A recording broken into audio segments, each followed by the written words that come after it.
Money! Keep walking every hole. Keep walking every hole. Keep walking every hole. Keep walking every hole.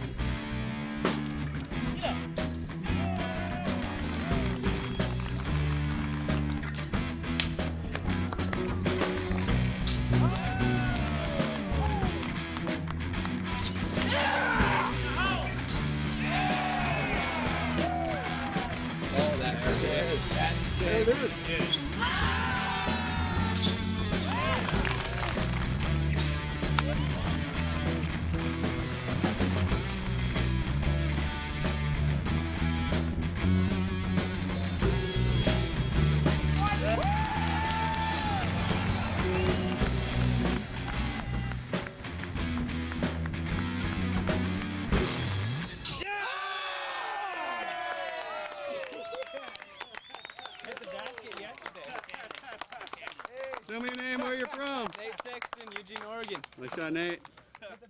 Greetings, and thanks for tuning in to Disc Golf Live Video Magazine. This episode features action from the St. Patrick's Classic, held recently on the Shady Oaks course in Orangevale, California. We also feature a how-to project perfect for any disc golfer who wants to get in a little affordable practice at home. We'll head to the first tee right after this.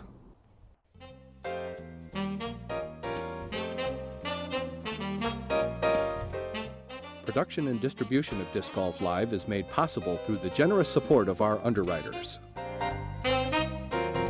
Thanks for your support.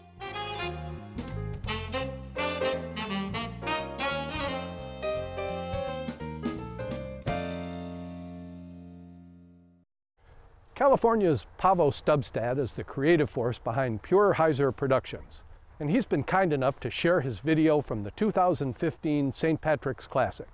Take it away, Paavo. Hi, I'm Paavo Stubstad with Pure Hyzer Productions. With me today, I've got Nikko Locastro returning as my guest commentator, and we're going to give you final round coverage of the St. Patrick's Classic, held at the Shady Oaks Disc Golf Course in Orangevale, California on March 13th through 15th. This was a 3-day A-tier event.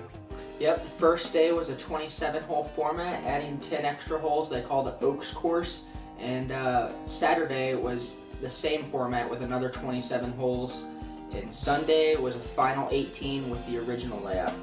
That's right, and that's what we're going to see today. In the Shady Oaks Disc Golf Course, they have their own pro shop at the course, Final 9 Sports, with any kinds of discs available from all the major manufacturers. So if you're ever in the area, check it out. And one thing else we should mention before we get to the coverage is that Nikko Locastro was actually the St. Patrick's Day champion in 2014 last year. He, I believe, beat Nate Doss by a stroke. Yeah, we had a battle, an epic battle down to the end, and Nate's a great player, so it was a satisfying win to get that first St. Patrick's out of the way. But this year's a whole nother story, and we're gonna get into that shortly. That's right. Let's get to the coverage. Let's do it. So this is it, the St. Patrick's Classic 2015 final round lead card.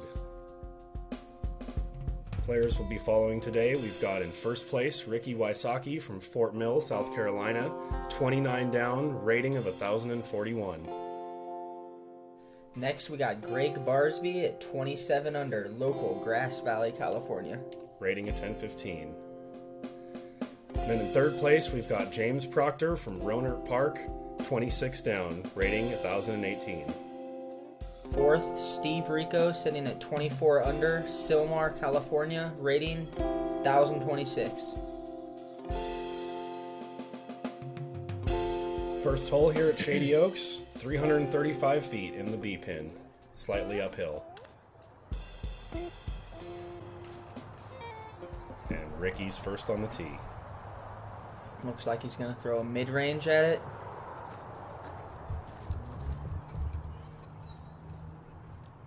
Looks like a good line. Great shot right there. Put him 15 feet away. Barsby looks to be throwing his fairway driver. I think it's a low eagle.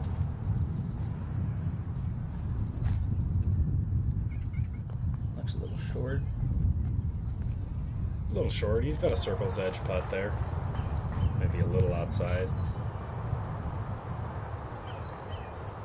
Proctor throwing a fairway driver, probably an H2. Nice low shot. Gets a good skip, but he's a little left. Say he's about 37 feet.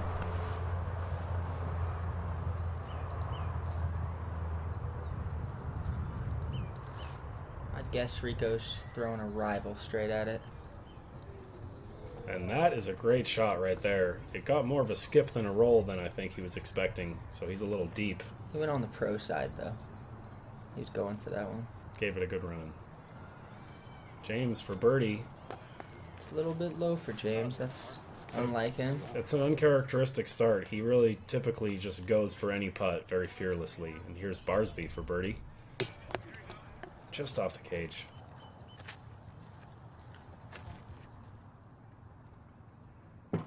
Steve Rico after blowing by it a little bit.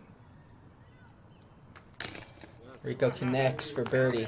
Rico has one of the most interesting spin putts out there. I always like watching him putt. He's feeling good about getting the first one out of the way. Good way to start.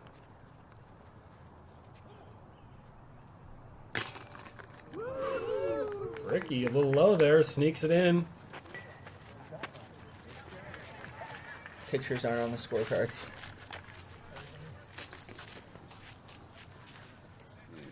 And James and Gregg tap in their pars. Couple casualties. A little bit, yeah. It's a pretty open hole compared to most of this course. You might expect to see a few more birdies on the open lead card usually, but it is the first hole of the day. So Ricky has a 3-stroke lead now after that birdie.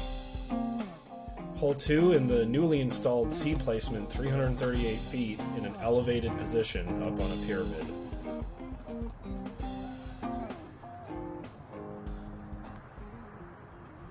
Looks like Rick's going to throw a sidearm. Pretty typical for sidearm players on this hole. Yeah, it's a lot more open if you take the sidearm hyzer to the left. Rico's feeling his sidearm.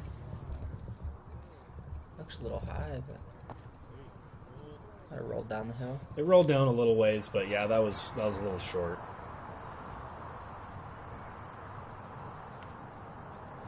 Barsby, of course, throwing the forehand as well. He's got amazing. I'd say this is forehand right in his shots. wheelhouse. I expect him to get close.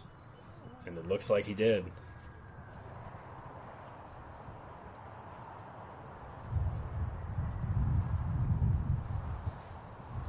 And James Proctor doesn't have as much of a sidearm game as the rest of these guys, so he goes for the turnover backhand shot, which normally he's extremely accurate with. He's really good at throwing his putters in mid-range, though. Absolutely, yeah. That was probably mid-range he threw there, I'd guess. He's playing a smart up shot. Yeah, you don't want to run anything like this from 100 feet away. Especially not early in the round and give away the easy strokes. Steve Rico going the same route. Playing smart and playing safe. And Ricky's a little past it and has a birdie look. That's very uncharacteristic right there. Yeah. It's usually a gimme for Rick.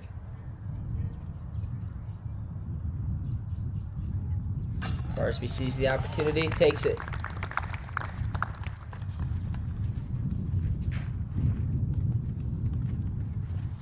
He knows you left one on the first hole. Got to get it back.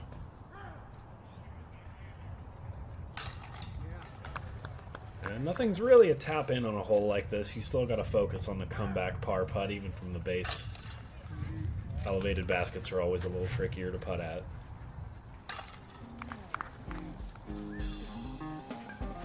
You just want to aim in the middle and don't show fear on any of those putts when you're close enough to make it. Might as well send it in the middle without fear. You got to commit, exactly. And one birdie on that hole, and Gregg is 2 strokes away from the lead now. Hole 3 in the A-pin is 339 feet. There is a marked off area of OB to the left of the pin where you see it says wetland on the sign.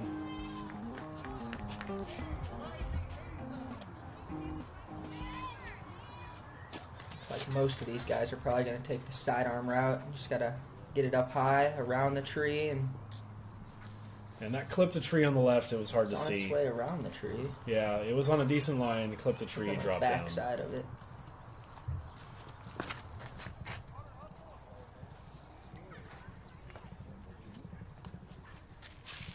And that was hard to see as well. Ricky hit one of the trees on the left, right where Gregg hit, so they're close together.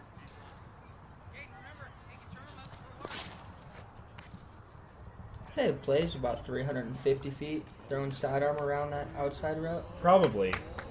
And Steve Rico with a great shot there. Should give him a look. Once again, Proctor taking the backhand approach. I like the backhand just to make sure that you stay safe, and if you get around that tree, you usually skid down there for a putt. Yeah, he showed you exactly how the backhand line is done on this hole. That's a Proctor backhand right there. That's a good line. Rick really laying out for that one. Tricky lie there, and he's there for a par. What else can you do? Sometimes you gotta sacrifice the body to make the play. Whatever it takes.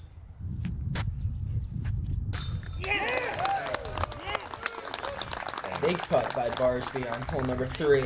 Kind of shows that he's really going for it today.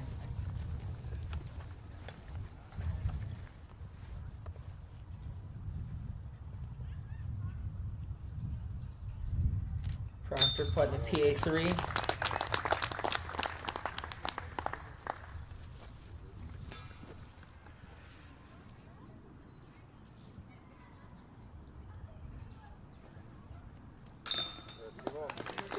Steve Rico gets his birdie as well. You can see the OB area there on the left, the flags marking it off.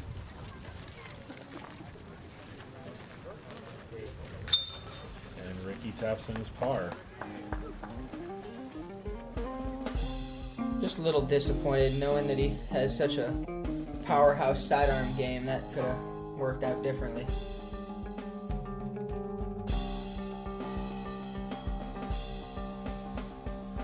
Hole 4 in the B pin is 300 feet. There's a little creek, as you can see on the sign, that zigzags back and forth, and it is OB.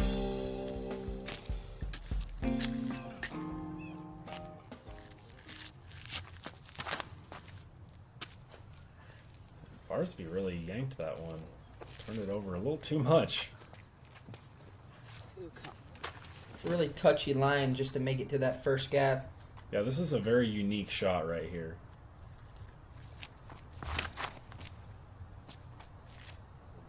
Both of those first 2 shots were a little lower than you would like, but they might have got up there for a long putt. Steve's was alright. He got up there.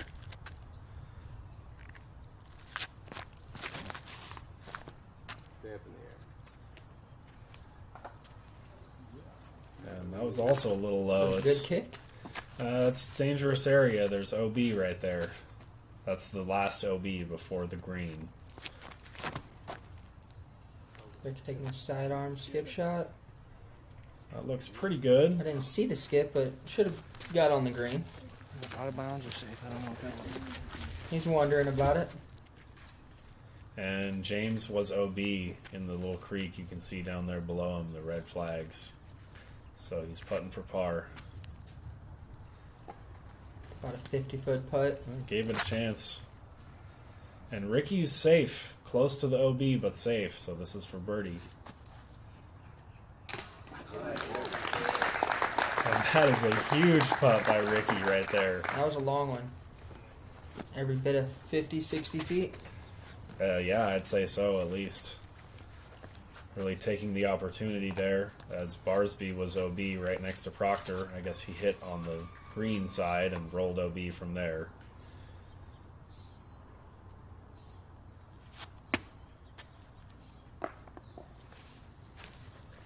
He's there for a 4P. Ricky takes the birdie on that hole, so that gives him more of a comfortable lead again.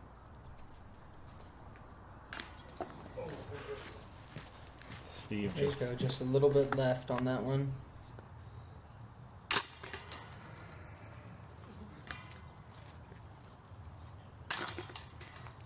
James and Gregg both tap in for 4Ps after going OB. And Steve Rico taps in for par, so Ricky got the only birdie on that hole.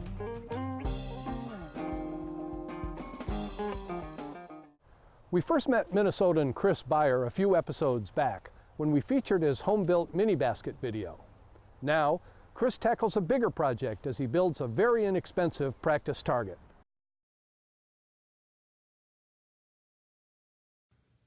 Here are all the materials needed to make our practice baskets. I'm going to be making two different designs. The cheapest one is under $30 for all new materials. That's going to be using the towels. And then I'm going to switch out the catching device with the rope and the hose. It's kind of an upgrade, a little bit more expensive, but much cheaper than chain. And at the end, we'll see how well they catch. Here are the materials needed. You can just pause the video here for untreated and here for the treated materials. And here's what we're going to build. Pretty easy so far. I cut 8 pieces out of my 1x8 8-foot board, 22.5 degree cuts, and the outside length on each piece is 11 1/8 inches. That will be the basket. I've got the basket nailed together, and now it's time to make the bottom. I'm going to be using the 1x6. The full width is 27 inches. I'll need 3 pieces that long and then 2 shorter pieces for 5 pieces total on the bottom. I'm going to cut the first piece for the middle, and then I'm going to drill the hole before I nail it in. That hole will be so the basket can slide onto our post. Alright, I've got my base. These 3 pieces here are 27 inches long and go end to end, and then the last 2 pieces wound up being 19.25 inches long.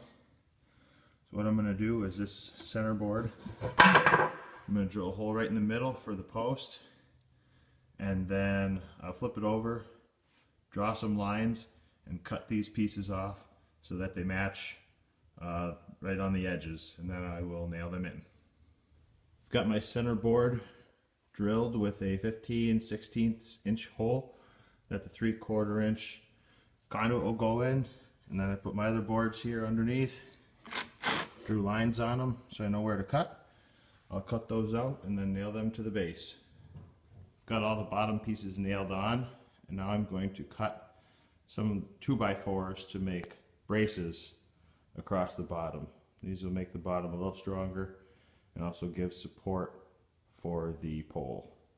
I'm going to use the post to make sure this is lined up properly. I drilled my hole.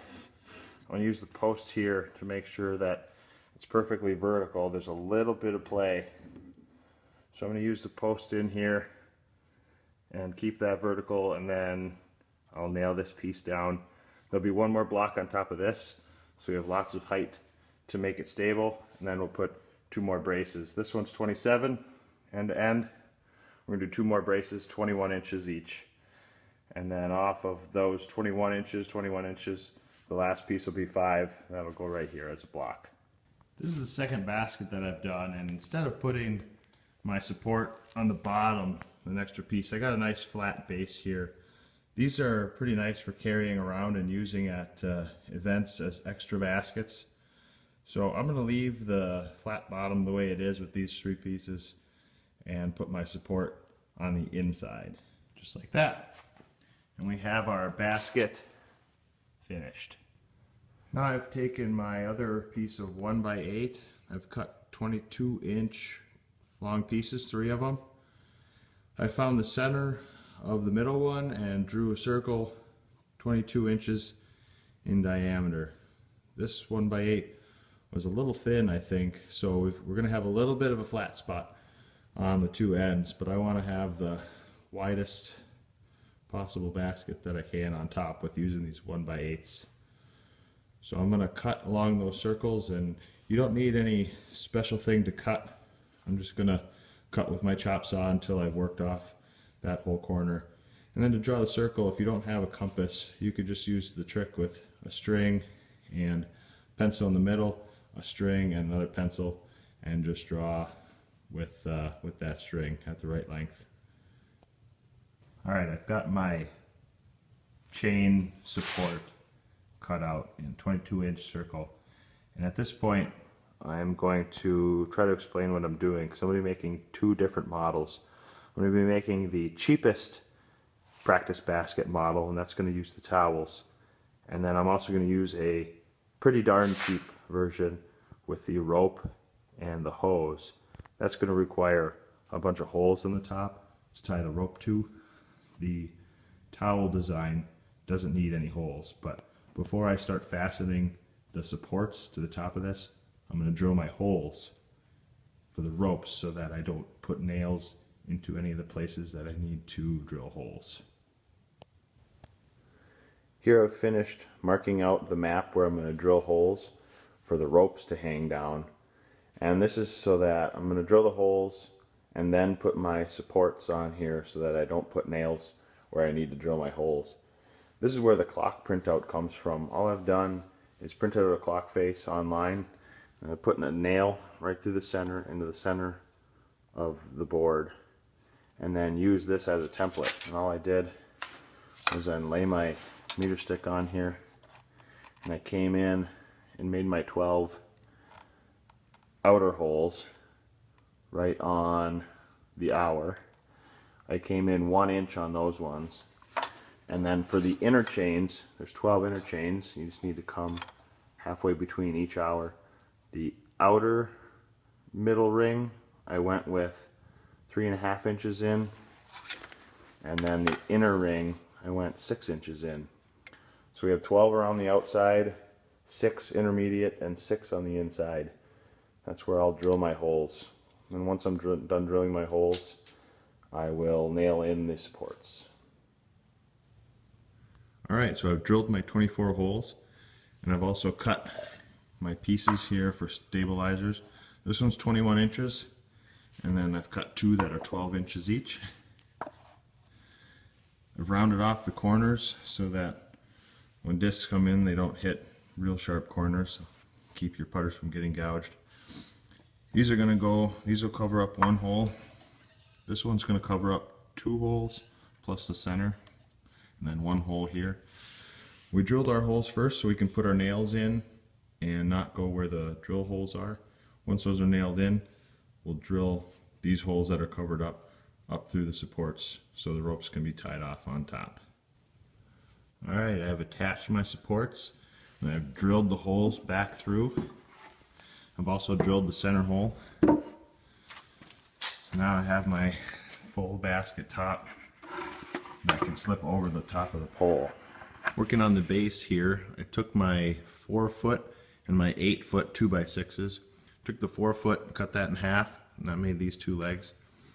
And I took my 8-foot piece, I cut a 25 and a 22-inch piece. Those are going to go on the top and bottom, and then the remaining piece I cut in half, and then I cut those in half again at a diagonal, and those are I'm going to use for my cross braces. I'll nail it all together and show you what it looks like. So I've drilled my 2 holes in the center of the top and bottom board, and then I'm just nailing in these angled supports. So what I've done is I have my post sitting in my base, and I put the basket onto the post and dropped it down until the top of the basket was at the right height, and then I made a mark underneath the basket where it needs to rest. I'm going to drill a hole through this, and then all we need to do is put a pin. I'm going to use a nail through that, and the basket will be able to sit right on top of that nail. Just to illustrate, here we have the post with a hole drilled through and a nail. Nail's not going anywhere. You can get more fancy and use a removable pin for taking the basket up and down a lot if you're going to be moving it, but these pins work really nice. So here we have the basket just sitting on that pin. California has always been big into disc golf, with many of the first wave of courses popping up in the state. Sacramento County's Shady Oaks course was installed in 1982 and has been hugely popular ever since. Let's check in once again with the St. Patrick's Classic. Steve Rico with that birdie now, only 2 strokes behind James. That could be 1 hole, especially on this course. Every other hole has stringed OB and turned a 2 into a 4. Hole 11 in the A-pin, 274 feet. Another one that's going to favor the sidearm shots. Sidearms. Yes.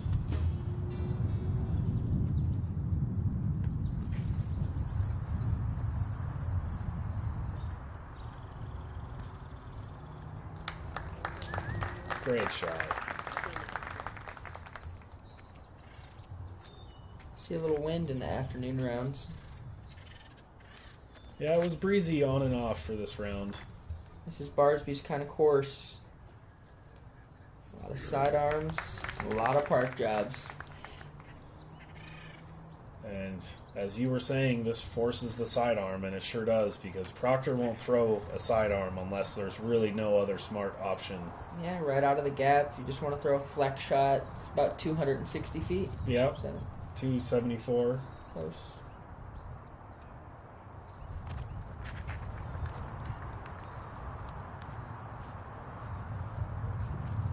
It's a respectable shot. A little bit long, though. Yeah, he's a Might little have a past challenging putt. it. There's a lot of trees past it there, as you can see. See what Proctor's got from 40-ish. Just a little low. Yeah, and Ricky's got a lot in between him and the basket now. He clipped that tree a little bit on the way. I don't know really how much of a look he actually had. Barsby wants a birdie. He gets his birdie. Give me that. Feeling the love from the hometown, local crowd.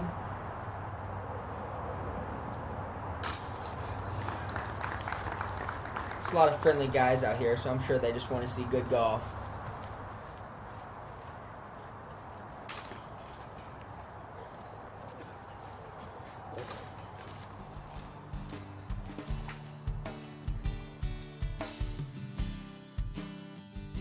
And with that birdie, Barsby is now in first place on his own. Takes the solo lead at 32 under. Hole 12 in the B pin, 279 feet. Kind of a tricky downhill shot as the downhill continues past the basket for a little ways into another little OB creek, I believe.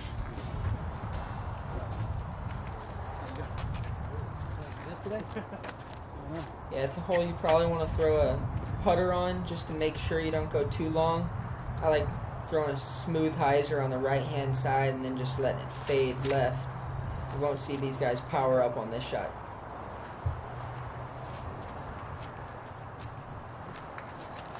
He went a little About pin past high. it. Yeah, but he's good.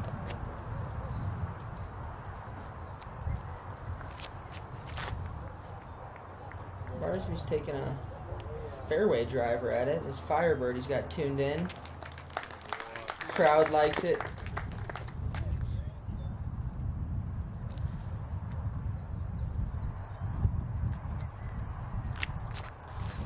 Proctor throwing an overstable PA1, I think. He missed the trees. He's on the green.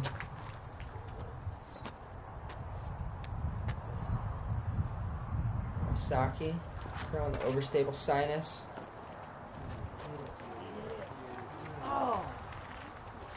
Gave it a good run. And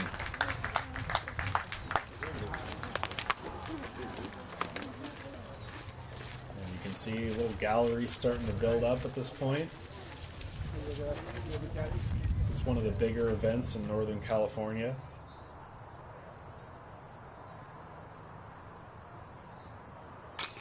Just a little over 25 feet. Proctor gets It's a the good birdie. It's a little windy.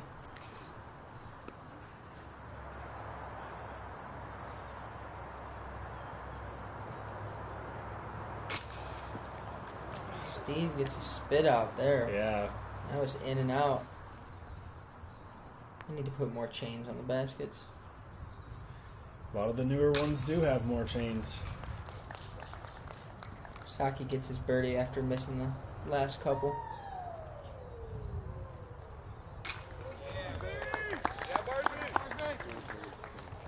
Barsby stringing him a couple in a row.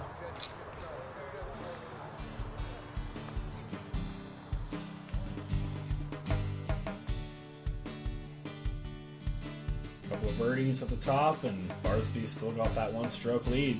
Over 30 under for the weekend. That's pretty good shooting, though. With all the OB at this course, definitely. Hole 13 in the B pin, 371 feet. Pretty straightforward uphill shot. Probably plays close to 400.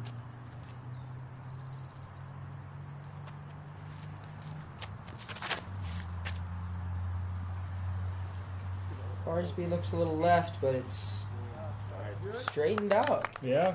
I think he's going to like it. Angle of the hill there really pushed him in the right direction, and he does have a look. All of these guys can throw the Frisbee really straight, so I'd expect them to have a look for birdie. Proctor has a lot of commitment on his shots. I noticed that he's definitely more favorable for a power shot. Absolutely, yeah. But he's got a good touch game. This game's getting more well-rounded every day. This guy's got all the shots. He's won some big tournaments in the past, and he's got a chance to win this one. Throwing shots like that. Absolutely parks it. Puts the pressure there. on Gregg for his putt.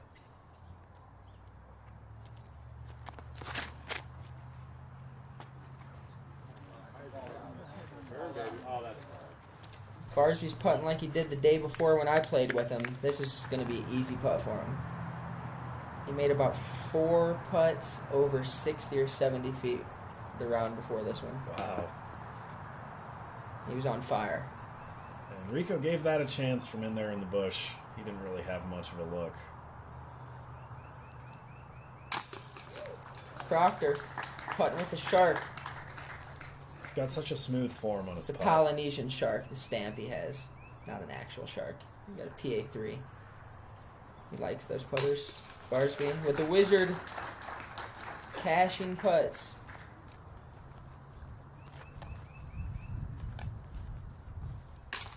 Ricky with the park job. Putting with a dagger. Rico. Tapping in the clutch for 3.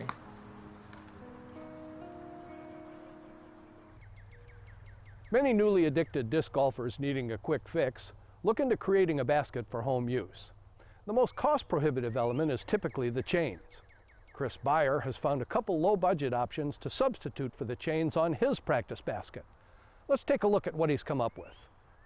I've attached the top just like I did the bottom with just a pin going through underneath the chain rack. I'm going to cut the post to length now, and I'm going to leave a little bit of a nub so I can drill a hole, and that way you can hang it from a rope, such like I have here, onto either a tree or in your garage. And then I'm going to cut up my towels. I'm going to try that option for a very cheap catching device. I've got my 2 towels here. They're 27 inches by 52 inches long. I'm going to cut them into 6 strips going this way each, and then I'm going to attach them at the bottom with the coat hanger and the top with some staples. Alright, I have my 12 pieces of towel here.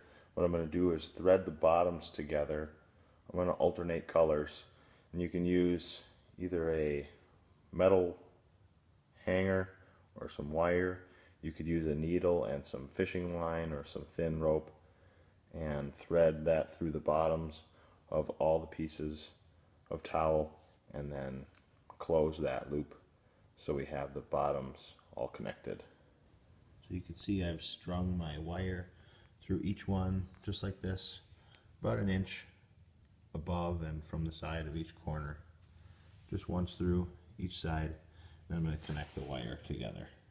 I have my towels connected by my loop of wire strung over the center post. I have 6 of each color. I'm going to have the blue on the inside, the gray on the outside.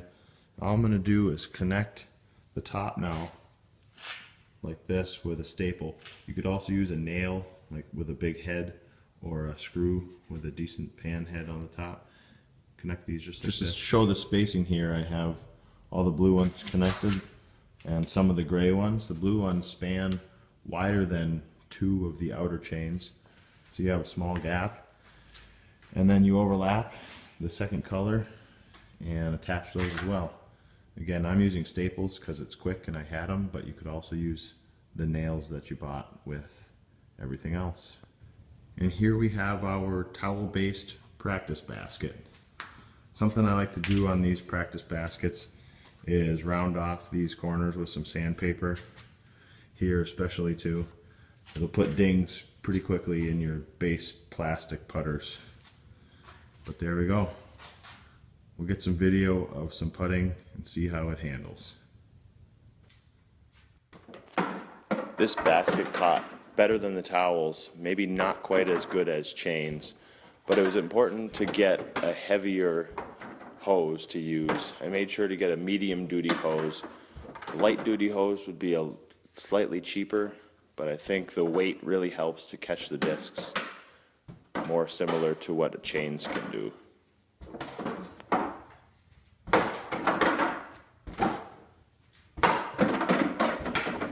I'm going to start the second part of the design using the rope and my hose.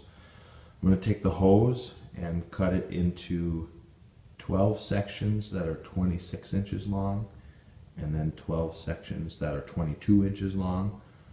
Those are going to make my outer and inner rows of chain. Once I have those sections cut into 26 and 22 inches, then I will chop them up into about 2-inch sections. By cutting out the lengths first, I can make sure they're equal length for each of my 24 sections. Then I'll thread them onto the rope and tie knots on the top of the holes that I drilled for my chain holder. I have my 24 pieces of hose. I have my rope, and I made another metal ring.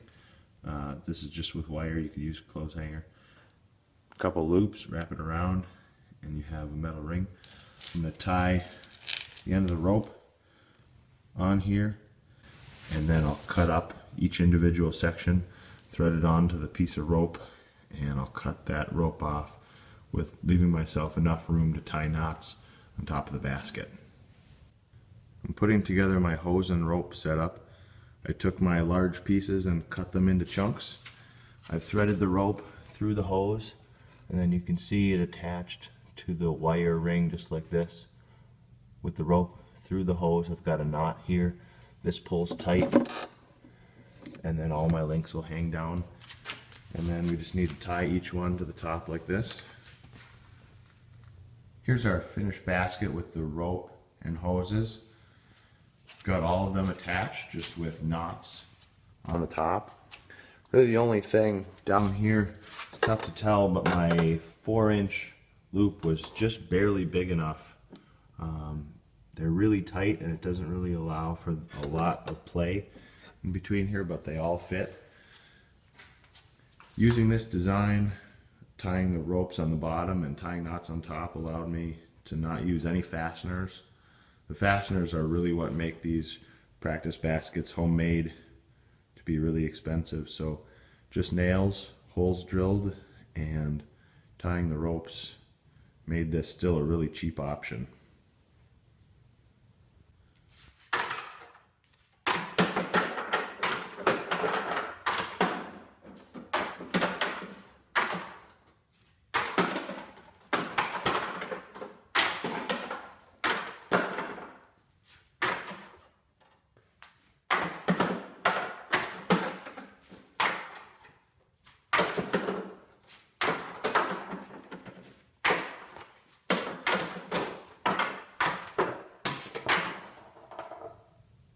Here's our finished project. Well under $30 if you use the hanging option with standard lumber. You can also upgrade to the treated lumber if it's going to be exposed to the elements. You can build that base for a little less than $10 if you're going to be using it outside, portable.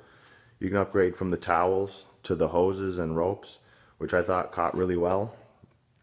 Almost as well as chains, I would say. And the towels actually caught pretty well also.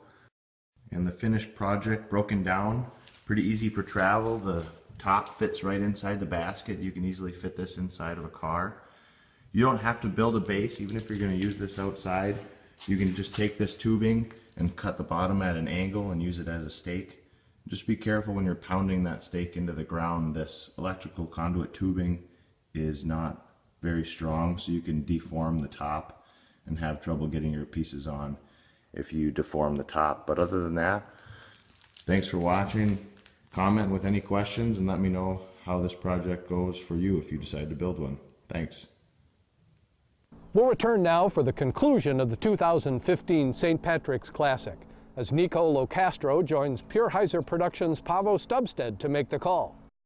It's a battle. Wysocki and Barsby. 2 One holes to stroke go. separates the 2015 champion. Hole 17, C-pin, 420 feet, the longest placement on this hole.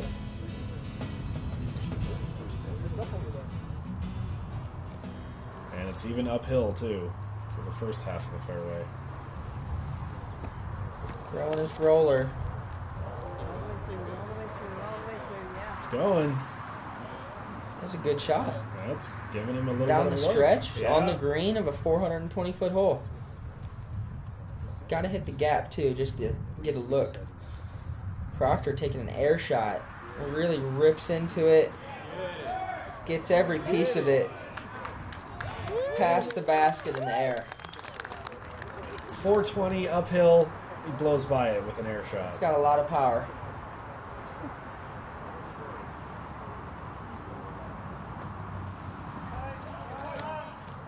Ricky's roller did not stand up as quick as he needed it. Caught the tree. Had a lot of power. Yeah. Rico's going to roll his white mongoose.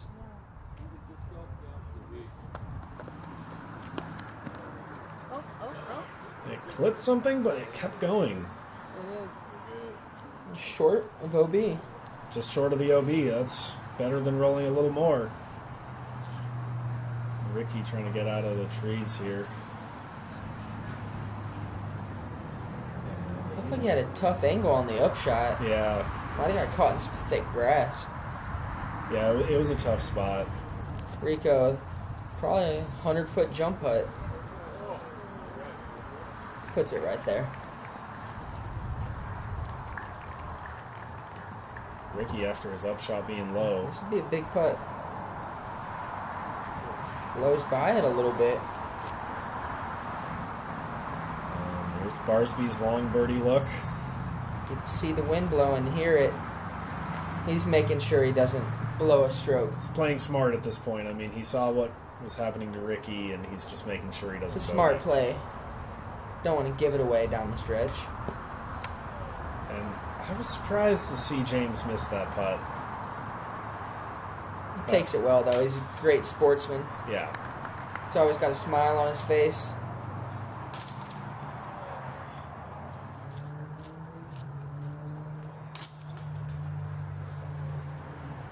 James is in college right now. He does the collegiate disc golf, and he looks forward to those big collegiate events so he can mop them up, really. I'd say he's the best collegiate player in the country by far, but I know there's a lot of other talent.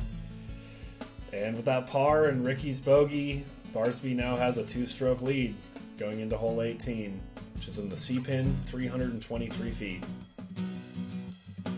Proctor was telling me it's easy for him to keep a smile on his face because he's so busy with school all the time that this is it's like a big break and relief every time he gets on the course. Oh yeah, he's always got a great attitude. He's Absolutely. a fun player to play around with. He's one of the best in the whole country.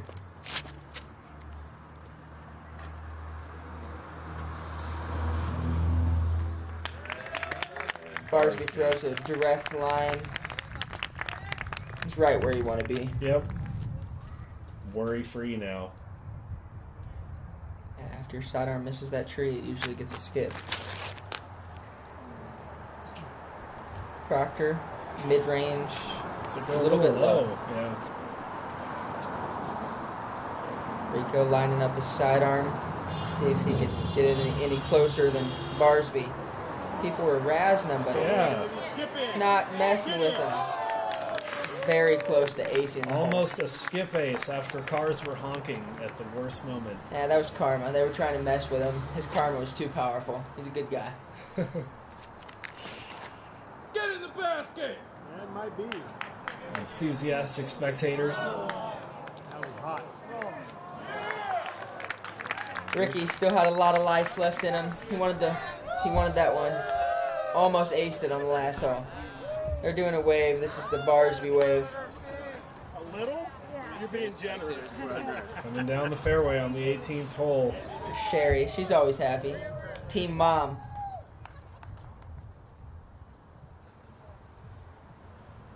Ames with a long birdie look. gave it a chance. Gives it a good run. Yeah.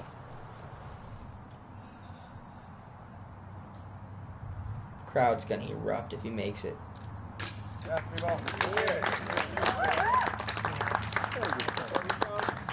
Good finish for Steve. Ace ran the last hole and got the birdie.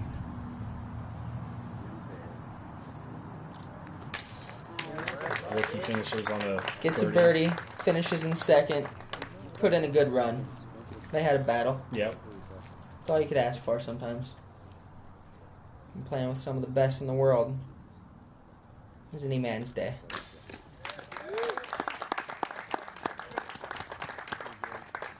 But today, Gregg Barsby has crowned his first 2015 championship A-tier.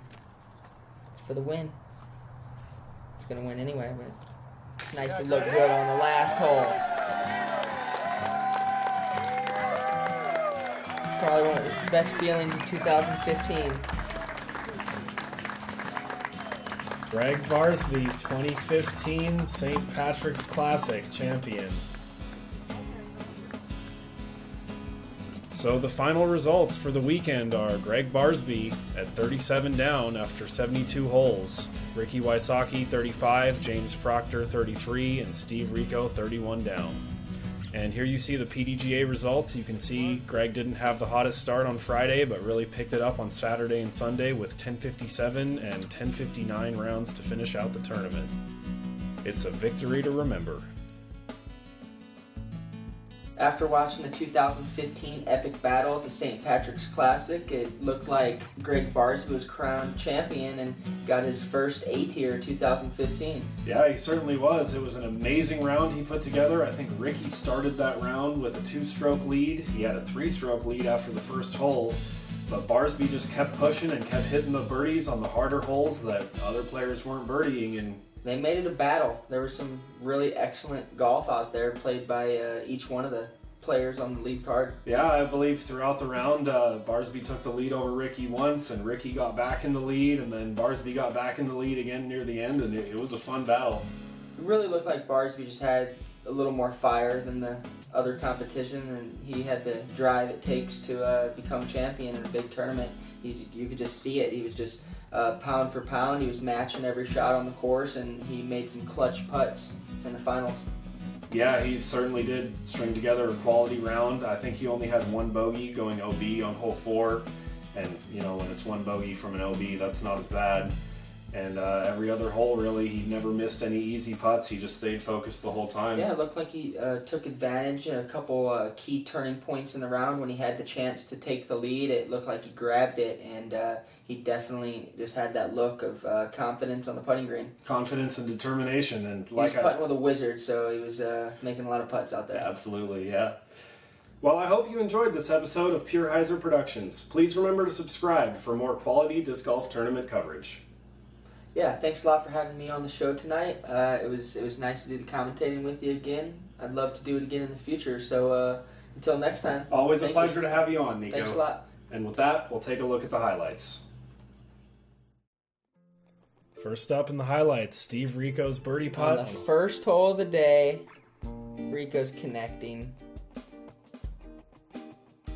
Just a chance. Hits weak side, but got in the basket.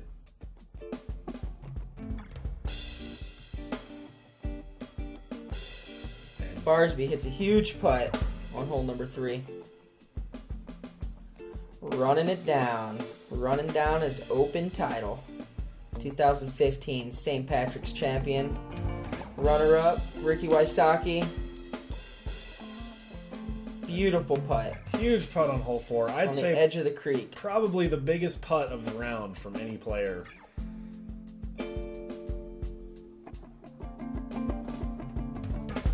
Ricky's drive on the next hole, hole 5. So many talented players in the game of disc golf right now. It's really special just to be a part of it and be able to compete with the world's greatest. And he just, on an ace run line, hits that branch, but gets a good roll towards the basket still, and it just leans up on that tree. He might have hit metal if he missed the Yeah, tree. if you missed that branch. It was on a direct line straight towards the basket. And Barsby, This might have been the best shot of the round. Barsby corrects on Ricky's line just a tiny bit lower to miss that branch. Great S-curve. Hyzer's back right at the end. Nice camera work. And he hits the pole. Nice camera see work. dust flying in the background. Camera's so nice. That's either nice camera work or nice camera. Got to give Proctor his props here. This was on the edge of the circle, and he's one of the best knee putters in the world. You know, I've played this weekly putting league with him a number of times, and it's all these different putting stations with obstacles, and some of them force kneeling putts. So Watch Proctor put on putting displays weekly. Yeah, just come and win it every week. This is the one Proctor throws a smooth hyzer and gets a great skip off the dirt. A hard surface. It's kind of made for a skip shot, that particular hole.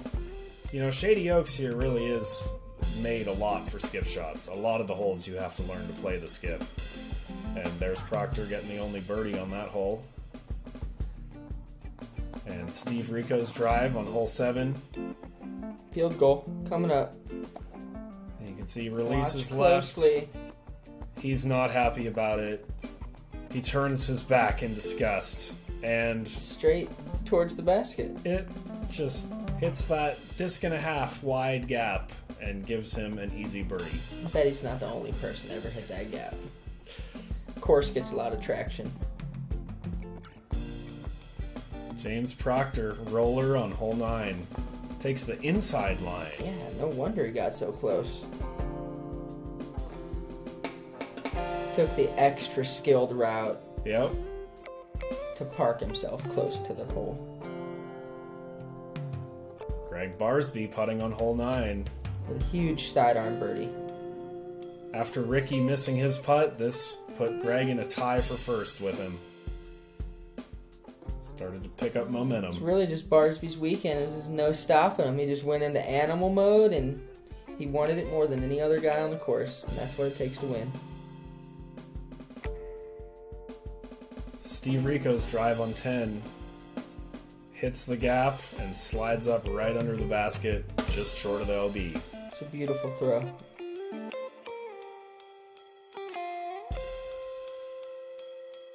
Looks like these guys just made it easy for you. Yeah, easy they did. filming. Just watch them release and go straight to the basket. Yeah, it's easier to film when nobody's making mistakes, for sure. And with that park job on hole 11 there for Barsby, that's when he took the lead over Ricky.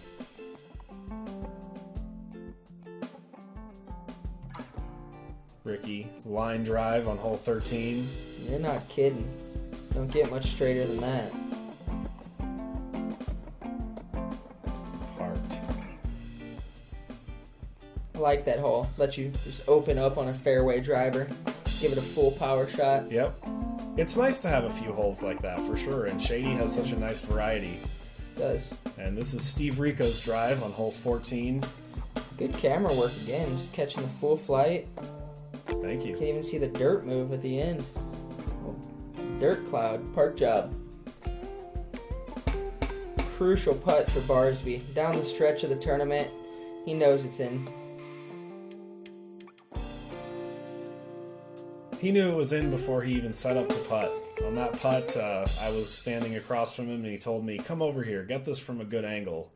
Yeah, sometimes it's hard for me to take these tournaments that I don't play my best and look back and always wish I would have been up there at the top, but I recognize that Barsby is one of the best in the game and he's put in a lot of time and played this course many of years, and he's a good guy. He deserves to win. There's him putting in another one of the crucial putts near the end of the round to maintain his one-stroke lead over Ricky going into hole 17. Barsby's got a lot of enthusiasm for the game of disc golf, and if you had a camera on him for long enough, you'd catch some million-dollar smiles and lots of good energy vibrating off the guy.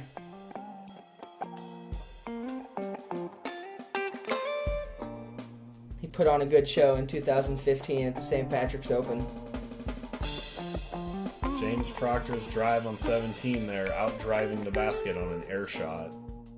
I think if Proctor got out there on tour all the way out of the state of California, he'd be a force to be reckoned with across the nation and even across the world. I'd like to see what he's capable of in 2016 if he could finish up school and get out on tour for an extended period of time. Absolutely. He'd be on the leaderboards. I have You'd no see doubt. him on the leaderboards. Guarantee it. And after Steve Rico's ace run, we're going to see Gregg Barsby's winning Barsby putt. for the win.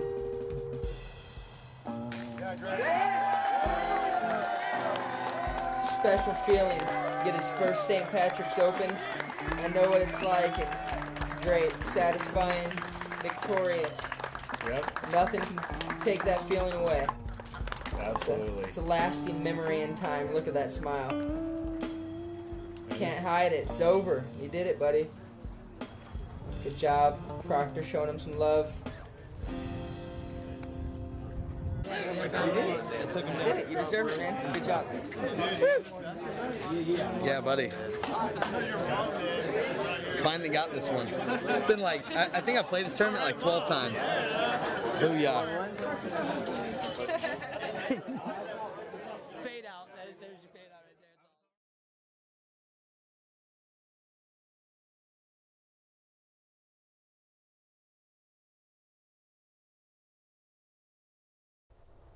Well, that's it for this episode of Disc Golf Live.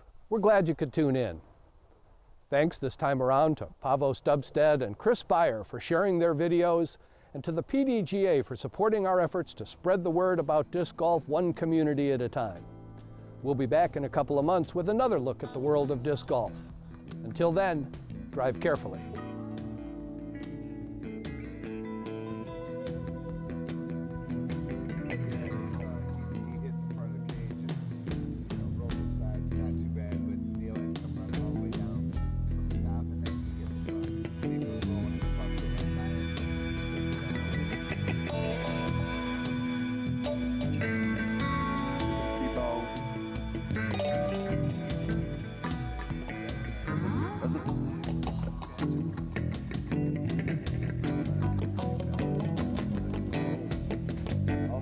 Very similar to the one we just described.